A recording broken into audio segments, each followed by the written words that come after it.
Welcome in. You are listening to another episode of keepthechange.co.nz's Money Mail. Stand up. What a tune. Scribe, scribble, what a guy. Been through a lot in his lifetime. Up, down, up, down. Not sure where he's at the moment, but hope he's doing all right. Real pioneer in the music scene of the country.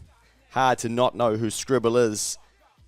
Stand up, and we'll come back to that in a moment, but I think that's what we're going to need to do this year. Stand up and get going. Tear into it and make this year our own. We're carrying on with a little bit of the theme of how we're going to kick some ass in 2025. We've called this one the 2025 economy. What happens next? And I know that we're always itchy for that next silver bullet or getting ahead of what's happening. And I think sometimes we think it's this kind of, I knew the OCR was going to go down that much, or I knew this was going to happen. But really, I think the baseline foundational understanding of a year or an economy is that it won't go the way that you expect it to go. And the fact that you know that means that you are therefore more prepared than other people, and you get less surprises, and you then continue to move faster. So what I mean by that is no one was really talking massively about the change in the New Zealand dollar, the impact that will then have on petrol, the impact petrol then has on inflation, what then happens to interest rates, what happens to the OCR, what's going to happen when Trump gets in. We don't actually know. What about the ceasefire in the war? Like, all of these things are happening, and they're happening quickly, and they've already sort of happened this year, and you can sort of, you can see them happening and kind of go, okay, but then you don't really know what the impacts of those things are going to be. And then you look back on a year and you go, holy shit, a lot of stuff actually happened. And I think we've been so conditioned for major shocks that those are the things that we're looking out for, when really we don't want to wait for external signs to be like, I need to do this now. We want to just get going and keep moving, much like investing, buying every week or staying in the habit and getting the stuff done that you need to do. So 2024 was a grind for many, and 2025 might bring much more of the same. And I'm sorry, I am sorry, I am forever optimistic, and I do think 2025, should I say it, won't be as hard and grindy as 2024, but I do think it will be tricky. And I still think it will be grindy, but I think 2024 might turn out to be peak sort of grindiness looking back, but 2025, we should see the average interest rate decreasing, and therefore the total spend going to the banks for interest starting to slow down. And we're already seeing that, as we start to get past the top of the curve of that, which then means individuals have a bit more in the old pocket, and we get a bit more frivolous with the cash, or the economy starts to get moving. Maybe even the housing market moves as well. People are then more confident to borrow. But there's still plenty of shit happening out there, and I saw there's a couple of Luke Combs concerts, I believe, and I've just saw coming into the office now the number of people walking around the streets in Auckland at 10 in the morning. I assume a lot of those people are in town for the concerts, and I guess what my brain goes to is people will still spend money on the things that they value, and people will make sense of doing that, and those are the things that are sort of always going to capture the money, those low supply, high demand, and really good solutions for people. And that is what people will get their hand in their wallet for. Things that I could do that next year. Oh, it's always going to be there and whatnot. Is it really worth spending that much on that holiday? Those are going to be still the things that people like, do I, don't I? Do I really need to do that? But anyway, I think we'll start seeing, money moving throughout the year, and the household budget not being so tight. But I don't think you should ever just rely on interest rates decreasing for your pay rise. And what I mean by that is you're then paying less interest to the bank, so you have more of your disposable money left over. So that's how your life gets better financially, because you're not paying as much interest, because we don't know what interest rates are going to be like. I have a bit of a thesis that inflation's probably, now that we've all learnt about it, it's probably going to be here for a bit longer. More people have learnt about inflation, therefore they're going to be mindful of it. Okay, maybe we do need to increase our prices.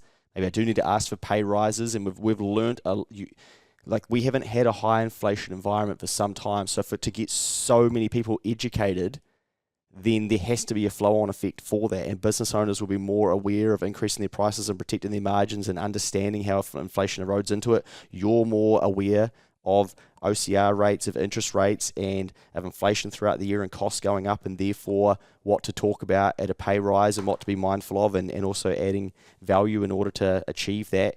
And we're going to be in a very different world, and I do think as we kind of transition into this climate change, EV goal type place, which, it's been around for a while, but as more of that stuff happens, we've got an infrastructure shortfall.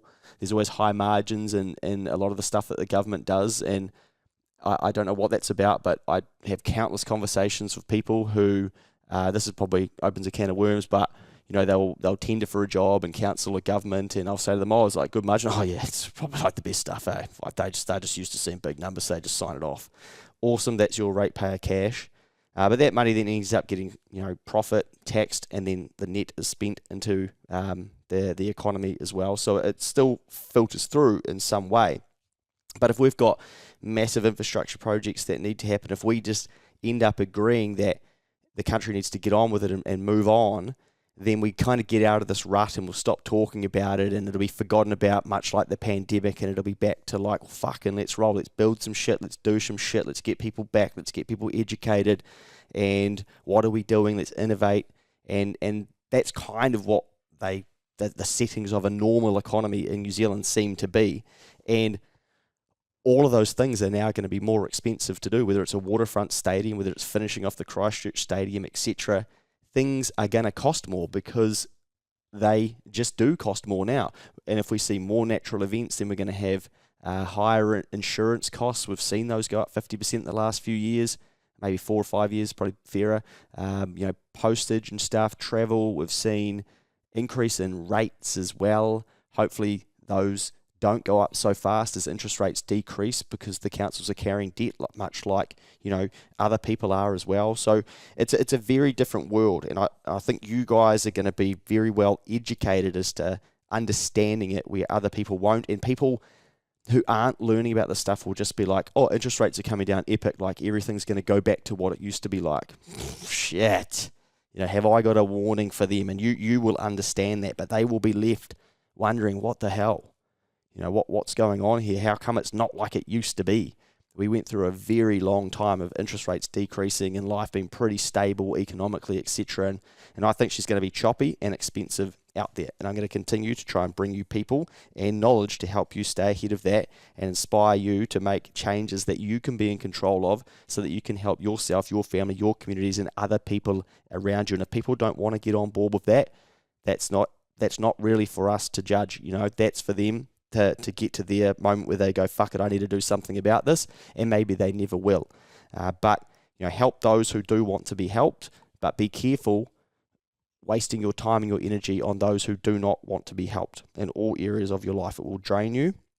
It's almost impossible, and it's not a good use of your skill set. So look after those who do want a hand, not the ones just looking for the quick win. They want help, but they want it fast. Say to them, hey, this took me 4 years. This took me 3 years. This took me a decade. Wake the fuck up, mate.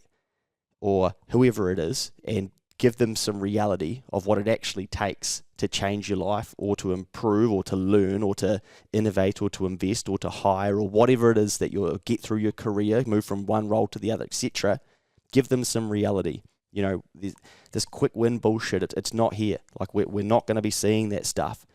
And people, the sooner you learn that and get away from it, you can get going on doing what does work. And there will always be tempting stuff, and there will always be things that you miss out on. There will always be the quick win-ish story, but realistically, shit takes time. And I'm reminded of a quick story. Fuck, we're not really into money, Mo, are we? But I'm reminded of a quick story that someone told me yesterday. And I'll retell this story on a pod when I do it with Mikey. But basically, I was talking to someone yesterday, and they said to me, shit, I remember a few years ago going to an open home, and there was this young guy standing out the front, and he had a flag and business cards, and I thought, fuck yeah, he'll go a long way. That's what it takes to succeed in this industry. Guess who that person was? Mikey.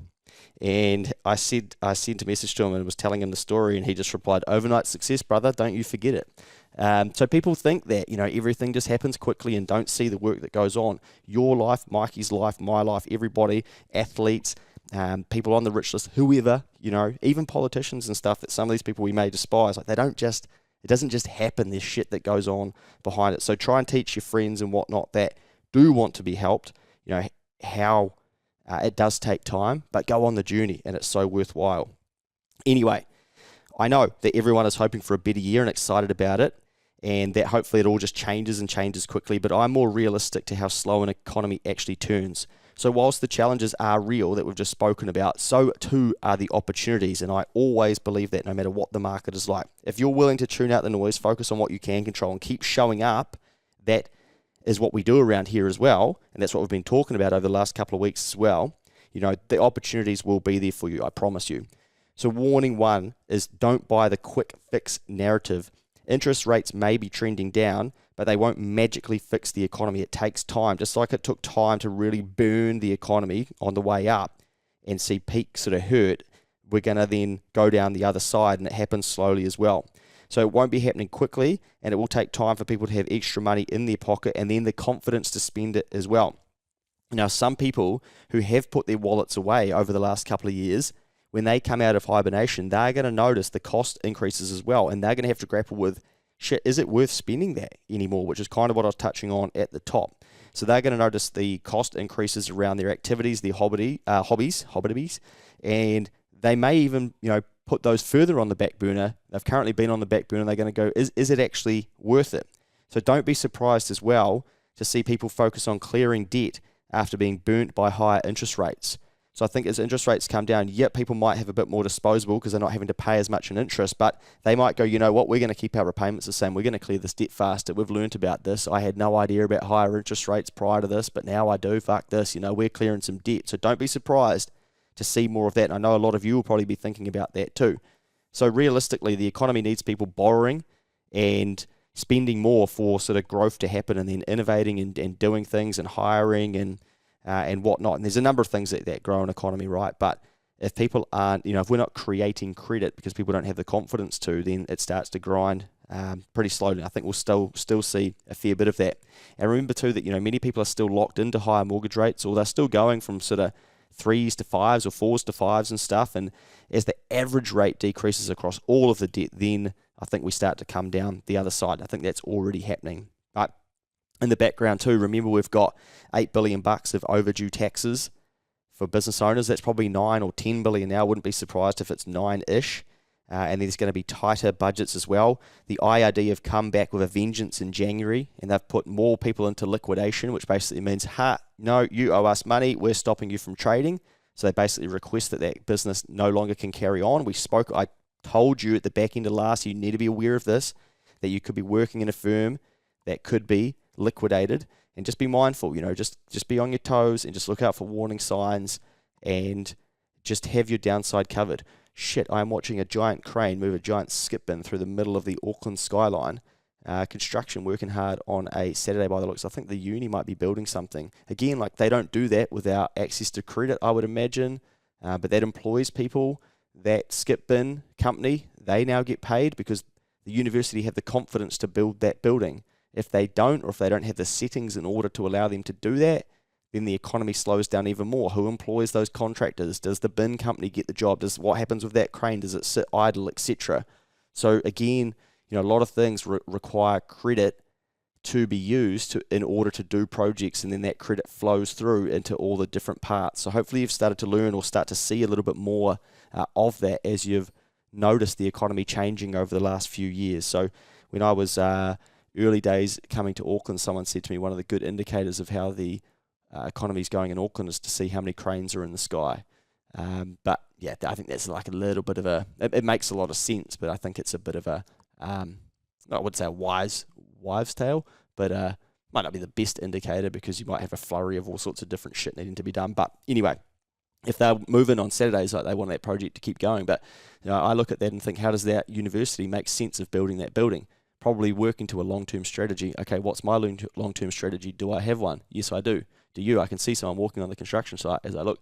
So, look at what some of these big places are doing and think, fuck, why aren't they scared? Why aren't they fearful? What are they doing? What strategy are they working to? And then question yourself too. You're the CEO of your own life. Do you have a strategy? Have you got a board? Might not need all of that stuff, right? But who can you reach out to? for some advice. Like the uni will have a board, they'll have a CEO, they'll have a finance person that's making some of those decisions as well. Just like all the different businesses, like the crane and then the skip bin, etc. They will be having to think about all of that stuff. So there's no reason that we can't implement some of that stuff into our life as well. Anyway, as I was saying, a number of businesses are still struggling, and it has been tight, and budgets are tight, and they are behind on tax or debt, and they're going to have to focus on clearing that, because you've got to keep the wolves away from the door. And I think I was saying that the IRD have liquidated more people in January this year than they have in any other year, I believe, is what I was reading. So, they are hot on stopping businesses carry on who can't actually financially sustain themselves and are relying on unpaid tax to be their form of credit. And eventually they say, no, that's not on, and we're going to liquidate you, and they stop them from trading. So, that's still to wash through, and that'll take plenty of time. I'd say we'll go well past $10 billion of overdue debt. And I can run you through, I mean, if you've listened to some of the earlier pods, I can run you through how quickly that has been increasing over the last few years, and I'll continue to bring that to you because it's sort of data that's never really spoken about, because not many geeks are jumping around the IRD overdue tax debt data to have a look at it, but I think it's a great barometer of what's happening in the SME space. Anyway, the GDP pie hasn't been getting bigger and isn't getting heaps bigger anytime soon, even with the projected growth from the RBNZ, who are historically not the best at judging how much an economy will grow by. They are not forecasting massive record-breaking growth. It's just like, okay, we think it'll start growing again. That'll be great. But remember, per capita, it's been declining as well. So then, if the pie is decreasing, if you want your share, you'll need to add value and work strategically to stand out. You could aim to outwork others, but that is literally the least fashionable thing to say these days. If I go around saying to people, oh, you should just outwork other people, which I sometimes do, I'll get destroyed, because people believe that you can't work hard to get ahead anymore. And that's a problem in itself, because people are being lied to. You actually can. And it's one of the ways to get further ahead than other people. But you have to understand what get ahead means and how much work you're willing to do. But often I come from an angle of trying to teach you how to add value, because adding value is a faster way to get ahead. And the saying is probably, work smarter, not harder. But if you do both of those, you can seriously kick some ass. And people have been conditioned that they shouldn't have to work hard, which is all good. But I think if I was to tell my granddad that, he would probably get the cane out. I don't think he ever hit me with a cane, to be honest. You probably can't say that online these days. But you know what I mean, right? Like, imagine telling some of the prior generations that, you shouldn't have to work hard. I get it. We want to compare ourselves to prior generations of like what they had and what not. But every economy, every generation, every lifetime, decades and whatnot are all different. But the more value you can add, you will stand out, and you will end up getting a bigger piece of the pie. And the toenail clipping example recently is probably a good example of that. They have a average hourly wage of $80 per hour, because they can do, was it 80 or might be 60? But that, if they were to be employed to do that per hour, it probably wouldn't be $60. But they are going to the people and they are saying, I can solve this problem for you, and they can get paid by adding value to those people and make it happen. So just simply doing extra hours, I can see how that's unfashionable, and it's people think that doesn't work, but we'll explore that further maybe next week or in the coming weeks as well. But adding value, like if you can learn that, it will change your life. And if you can teach your kids that as well, that's how people become wealthier and make more and achieve more, is by adding more value, then you change the trajectory of your life and what is actually possible, because everybody values something differently, and they then pay for things based on the value that they see. It's just like us. We might get a glass of water out of the tap to quench our thirst, but we might stop at the BP and pay $8 for a bag of frozen water, because it's valuable to us, because we need it for something else. So we see the value in the $8. When if I just tried to pour $8 worth of water out of the tap for you, you would be like, you can get fucked, mate. That's not $8. I'm not paying $8 for that. You're like, well, it's the same thing. No, it's not, because it's frozen. But it's not just that it's frozen, it's what you're going to do with it. And what you're going to do with it is valuable to you, and therefore you're willing to pay the money because it's valuable to you. So I hope that's a good example of how $8 worth of water or $0 worth of water can actually be $8. And if you can start to spot that stuff in life and start to look at everything from a value lens, you will get a bigger piece of the pie, and you'll create more value as well. And maybe, just maybe, we shall grow the economy too. Anyway, we're in a completely different economy, as I said before, and every economy has its challenges to navigate. So, how to win in another grindy year? Number one, tune out the noise. The world now thrives on sensationalism, whether it's political blame games, property price hype, or economic doom and gloom. Often we can go into parrot mode and end up copying them or thinking that it's like the way that they're talking about whoever's doing the sensationalism, okay? So ask yourself, does consuming this help me achieve my goals? If not, maybe let it go. And do the swap. And see last week, if you didn't listen to last week's Money Mail, it's an epic one as well, and it's got information around swapping things in and out of your life, and it will help make your life better. Number two, go above and beyond. In an era of quiet quitting, standing out by delivering more value, whether at work, in your business, or in your community, is a superpower because people don't want to do it. Build trust, invest in people, and show up authentically. Number three, plant seeds for the future. The boring times are when you lay the groundwork, and that's what I've been focused on over the last 4 years, even longer than that realistically, but focus on skills, networking, and consistent action. The efforts you make now will pay dividends when the economy rebounds. Now remember, it's going to get frothy again at some stage, and there's going to be heaps of opportunities. If you can get yourself in the position to have a crack at some of those opportunities, sheesh, think about what your life could be like. So don't just think about the here and now. For me, I'm being rewarded financially for the value that I've brought over many years. And I know that I'm going to absolutely crush the next few years due to the work that I've done in the last 2 years of this downturn, because specifically in this last 2 years when it's got really tough, I have doubled down. I've worked both smarter and harder. I've spent tens of thousands of dollars of my own going wider, helping more people, knowing that karma has to bring it back around and that good things happen from adding value to the world. And I don't need to be paid for it right now. I will get mine.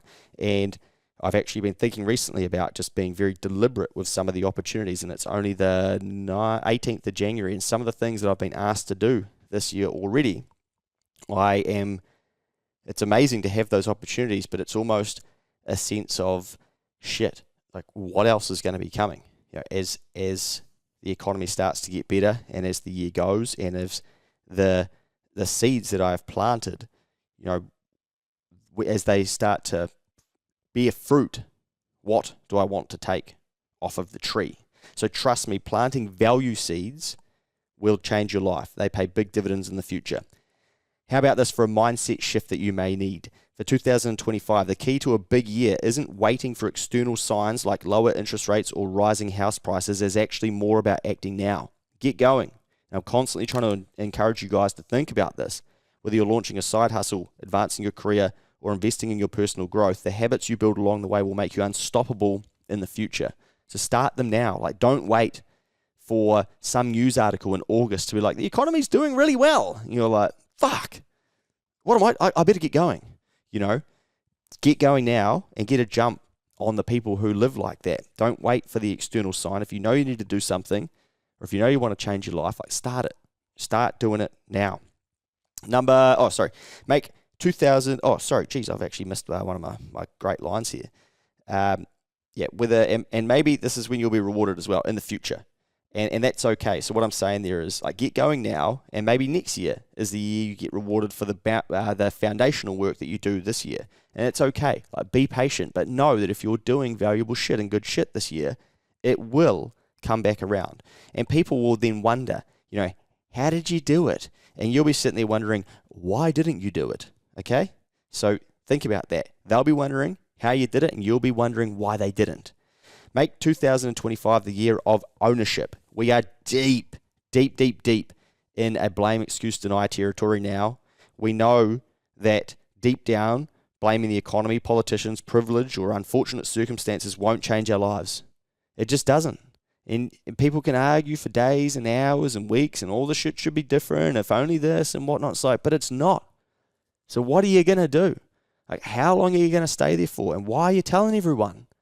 I don't think the blame, excuse, deny stuff, people are going to get bored of it this year, and we're just going to have to keep rocking and rolling, because I think we've been let down so much by different groups and different people, and the ways that we wanted to see things and them just not happening and in lockdown and out of lockdown and if you just get to this date it'll be different and it's not, and if we are the economy and people are just going to go, fuck, like there's just no point in living in the blame, excuse, deny camp or pointing out other people's privilege and all this sort of bullshit, because it's not going to help. It's not going to help us individually.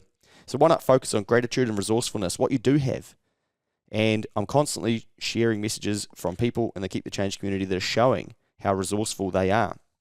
Adding value. Find ways to help other people solve their problems. Solve their problems and you'll solve your problems. Taking action. Small, consistent steps lead to big results. It doesn't need to be this massive thing. Just do small, consistent stuff over time and you get to look back. Much like, Mikey going and handing out those flyers and standing there with the flag. If he doesn't do that, that person doesn't spot him. They don't have that story. They don't think about him in that certain way, but he was willing to do small, consistent actions to then continue to get to where he is today. Thinking long term. Success isn't instant. It's earned over time, so accept that.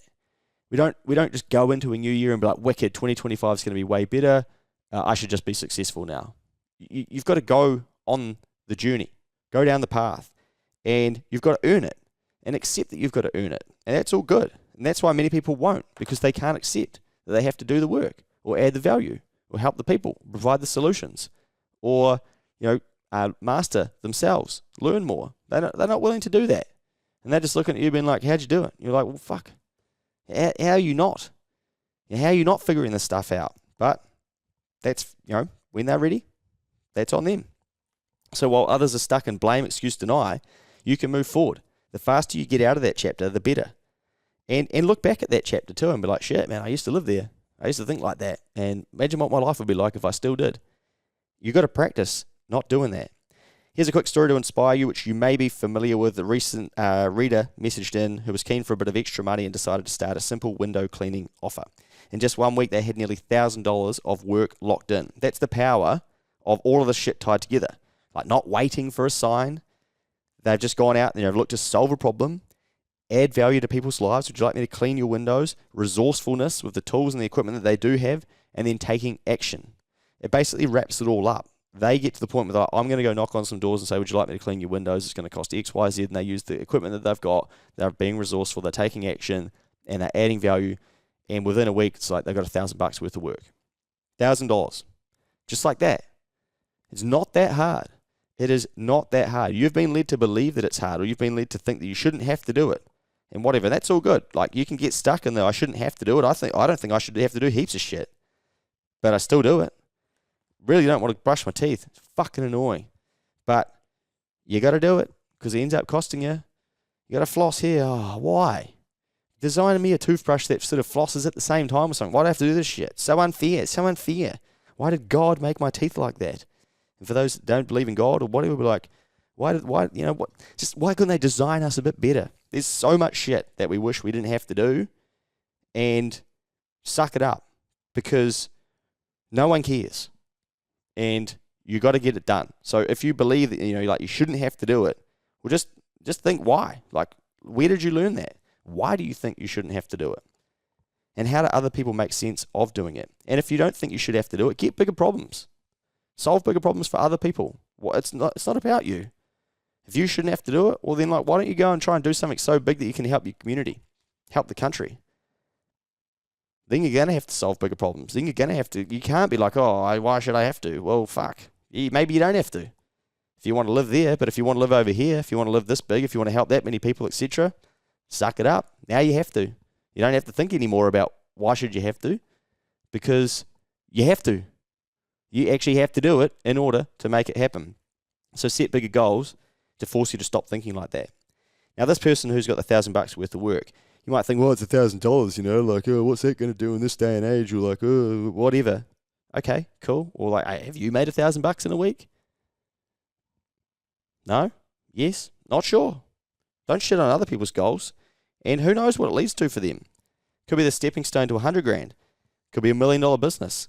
It could be the business that provides a job for you. Or your children. Huh. You'd be glad that they got started then, eh? Yeah. Maybe so. Or it could be the difference between them never needing consumer debt again.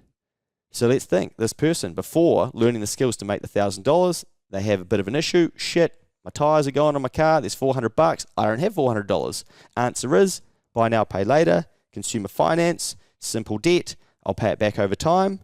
Maybe now. Answer is $400. Piece of piss. Have that paid off by Saturday. Now, all good. I'll bring the car back next week. I'll get it, locked in. Just give us a week. Boom, out there cleaning windows. Mother, turn up with cash. Boom, paid, done. Thank you. Have my car back. Carry on with my life. Which one would you rather be? Which skill set would you rather have? Leaning on debt all the time, or knowing how to make cash? So I know people can look at things and be like, "Oh, I only made $1,000. The fuck, is it really worth it?" You don't see the flow-on effect. Could completely change the mindset, change who they are, change with the education that they pass on. People are so quick to dismiss a small amount of money, but don't understand what it took to get that money, especially if you're getting it in a way that teaches you something, and it could break the cycle. So don't just look at small amounts of money as not being worth it. Look at what you did to get it and what you learned and the difference it could make in yourself. Learning to make money rather than borrow money is life-changing. I'll reread that to you. Learning to make money rather than borrow money is life-changing. So let's make 2025 count. Challenges will come, but they don't define the year. You define the year. So show the fuck up, take some ownership, and keep pushing forward. Here's to a prosperous and impactful 2025. Be bolder. Shit, I'm on fire today, eh? Well, I do have to get out of here, so we'll get some scribble back on. But did you know? Well, firstly, did you know? About like 25 people a day signing up to Money Mail at the moment. It must just be that sort of January thing, but shout out to all of you who may be telling people about it or sharing it around, and it means a lot to me. So please, talk about Keep the Change, send them lessons. A young 20-year-old was telling me yesterday about how they send some of the lessons to their mates and they just get ignored. But what a GC though, trying to help their mates, but their mates aren't ready to be helped. That's all good. That's all good. But yeah, if you can pass the information on, whether it's blogs, whether it's a podcast that talks to you, whether it's something you think can help your friends, it would mean a lot to me. And that's how we're going to grow this thing. And that's how we're going to help 100,000 people improve their financial literacy. And we're going to have a wealthier nation. Did you know the New Zealand dollar is trading at a nearly 2-year low? I'm off to America soon. Ugly. Fuck, I can time a market. My God, I can time a market. Oh, geez, I have something with America, right? It's like I go there, I sell Bitcoin to go there. Bitcoin then goes up to the point where that trip effectively cost me like 40,000 US if we were to price it in the Bitcoin that I sold. Rookie mistake, but taught me a valuable lesson. Now I'm going to go there when the dollar's at a 2-year low. That's awesome.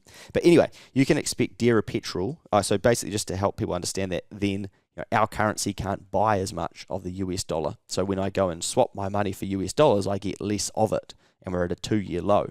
So therefore, I need more New Zealand dollars to be able to buy the activities and do the things that I shall be doing over there. So all those people that are going over to WAS and Vegas are going to have an expensive old trip.